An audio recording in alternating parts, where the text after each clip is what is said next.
Welcome to HistorySpeak.com's episode of Behind the Headlines, which features Martin van Buren, who is one of the most interesting presidents in U.S. history. He was the only U.S. president who spoke English as a second language. His first language was Dutch, and he only learned English when he started attending school. Martin van Buren was the 8th U.S. president, serving from 1837 to 1841. He was born in 1782 in Kinderhook, New York, and was the first president to be born an American citizen rather than a British subject. His hometown's nickname, Old Kinderhook, is most likely the origin of the popular expression, okay.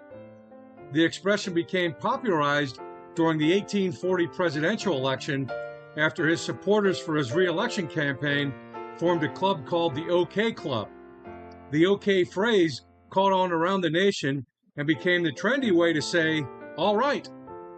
He was unjustly blamed for the Panic of 1837, a severe economic depression that ravaged the nation, and was referred to as Martin Van Ruin.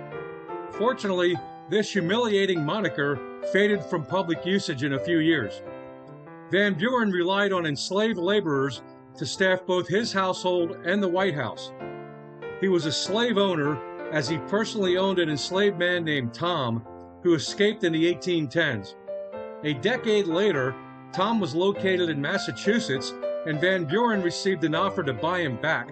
However, the sale never happened, and Tom was able to remain a free man.